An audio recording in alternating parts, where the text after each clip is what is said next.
ક્યાં પહોંચ્યા હતા?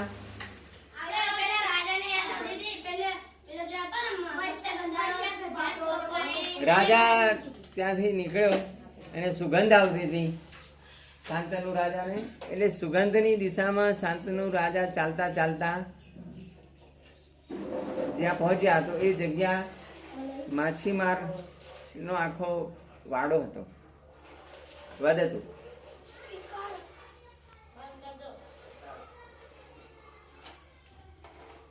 તો તે જગ્યા પર માછીમારની એ છોકરી બેઠી હતી. એનું નામ હતું સત્યવતી. પહેલા એનું મૂળ નામ હતું, શું નામ હતું? મૂળ નામ મત્સ્યગંધા.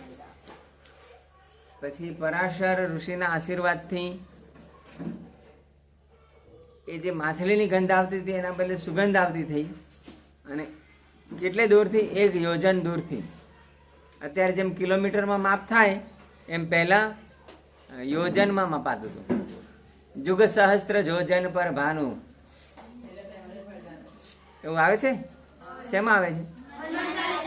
હા, સહસ્ત્ર યોજન એટલે 1000 યોજન દૂર સૂર્ય આવેલો છે, એવું હનુમાન ચાલીસામાં લખ્યું છે. એટલે યોજન એટલે લંબાઈનું માપ હતું. 1 યોજન દૂરથી એની સુગંધ આવતી હતી.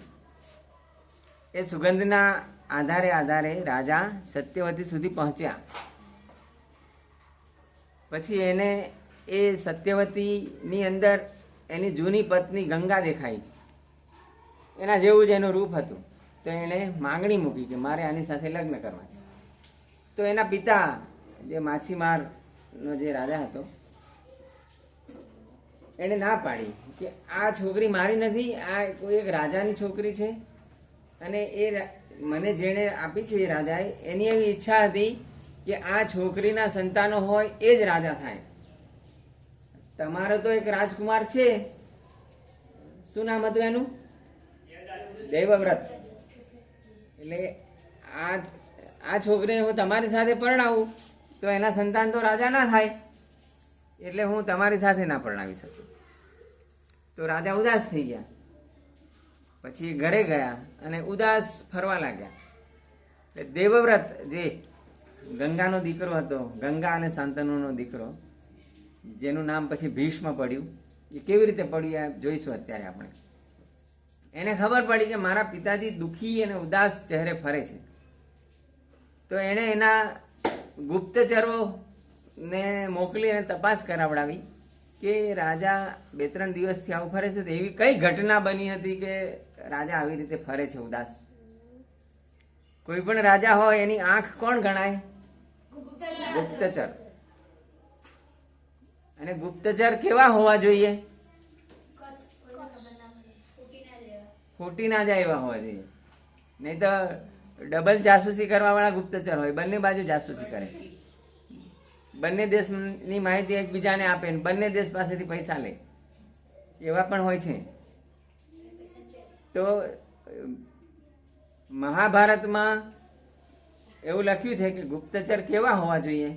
ચાણક્યએ પણ લખ્યું છે કે ગુપ્તચર રાજા ઉપર ભક્તિભાવ વાળા હોવા જોઈએ. માત્ર પૈસાથી કામ કરે એવા ના હોય. પૈસાથી કામ કરે એવા હોય તો કોઈ વધારે પૈસા આપે તો ફૂટી જાય, પણ એને રાજા ઉપર ભક્તિભાવ હોવો જોઈએ, એ પૈસાથી ના ફૂટે. તો ગુપ્તચરોને મોકલીને એને તપાસ કરાવડાવી કે રાજાને શું સમસ્યા છે, આવી રીતે ઉદાસ રહે છે. પછી ગુપ્તચરોએ આવીને માહિતી આપી કે જ્યારથી રાજા માછીમારને ત્યાં ગયા હતા ત્યાં એમણે જે છોકરીને જોઈ એ એને ગંગા જેવી લાગી. એને પરણવાનો પ્રસ્તાવ મૂક્યો અને એના પિતાએ ના પાડી, ત્યારથી ઉદાસ રહે છે. ભીષ્મ તરત રથ જોડીને, ભીષ્મ નહીં, ક્ષમ્યતામ, શું નામ હતું એનું? દેવવ્રત. રથ જોડીને સીધા ગયા માછીમારની વસ્તીમાં. ત્યાં જઈ અને માછીમારના ઘરે ગયા, પેલા રાજાના ઘરે. માછીમારને સંસ્કૃતમાં શું કહેવાય? ધીવર. તો એના ઘરે ગયા અને કીધું કે તમારી દીકરી મારા પિતા સાથે પરણાવો. માછીમારે એ જે વાત એના રાજાને કરી હતી, એના પિતાને, એ જ વાત એને ફરી કરી કે આ દીકરીના જે મૂળ પિતા છે એની એવી ઈચ્છા હતી કે મારી દીકરીના સંતાનો જ રાજા થાય, એટલે મારી એવી શરત છે કે આના જ સંતાનો રાજા થાય. હવે એ શરત શાંતનુ રાજા માન્ય કરતા નથી, તેથી હું એમની સાથે પરણાવી ન શકું. તો દેવવ્રતે કહ્યું કે એ રાજા થવાનો અધિકાર તો અત્યારે મારો છે, શાંતનુ રાજા પછી અત્યારે હું યુવરાજ છું, તો મારો એ અધિકાર હું જતો કરું છું. હું અત્યારે જ તમને કહી દઉં છું કે હું રાજા બનીશ નહીં, તમારી દીકરીના સંતાનો છે એ જ રાજા બનશે. તો માછીમારનો જે રાજા હતો એ પણ પાછો હોશિયાર હતો. એણે કીધું કે એ વાત તો તમારી સાચી કે તમે રાજા નહીં બનો, તમે તો એક વચની છો, ક્ષત્રિય છો, એટલે તમે બોલીને નહીં ફરો. આમ તો બોલીને ફરી પણ જાય એવું જરૂરી નથી, કારણ કે એમાં બધા એવા છુપા બધા સ્ટાર, હા સ્ટાર મારેલા હોય ને બધા, કન્ડિશન એપ્લાય, તો માણસ બોલીને ફરી જઈ શકે. પણ એ તો આ તો દેવવ્રત હતા, એટલે એને માછીમારને વિશ્વાસ આવ્યો કે આ તમે નહીં ફરવાનું. માછીમારે બીજી વાત મૂકી કે તમે રાજા નહીં બનો, પણ તમારા સંતાનો જે થાય એમને તો ખબર જ હોય ને કે આ રાજગાદી ઉપર દેવવ્રતનો એટલે મારા પિતાનો અધિકાર હતો, તો તમારા જે સંતાનો થાય એ સંતાનો આ સત્યવતીના જે સંતાનો થાય એને રાજગાદી ઉપર બેસવા ના દે તો શું કરવાનું? એવું તો બની શકે ને. દેવવ્રતે કીધું કે એ વાત સાચી તમારી, એવું પણ બની શકે. તો એનો ઉપાય શું? તો દેવવ્રતે પ્રતિજ્ઞા કરી કે હું આજથી પ્રતિજ્ઞા કરું છું કે હું આ જીવન બ્રહ્મચારી રહીશ, લગ્ન કરીશ નહીં. એટલે એ પ્રતિજ્ઞા એ ભીષ્મ પ્રતિજ્ઞા કહેવાય. આવી પ્રતિજ્ઞા સામાન્ય રીતે કોઈ કરે નહીં, એ સમાજની પ્રથાથી વિરુદ્ધ કહેવાય. પણ એમણે એ પ્રતિજ્ઞા કરી, તેથી એ પ્રતિજ્ઞા કરી ત્યારથી એમનું નામ પણ ભીષ્મ પડ્યું. ભીષ્મ એટલે બહુ કઠણ પ્રતિજ્ઞા કરી એમણે. અને આ પ્રતિજ્ઞા કરી અને પાછા શાંતનુ સાથે એ સત્યવતીના લગ્ન કરાવી દીધા. લગ્ન કરીને સત્યવતી શાંતનુ રાજાના ઘરે આવી. શાંતનુ રાજાથી એ સત્યવતીની કુખે પુત્રોનો જન્મ થયો. એકનું નામ હતું ચિત્રાંગદ, બીજાનું નામ હતું વિચિત્રવી. આ બે પુત્રોનો જન્મ થયો.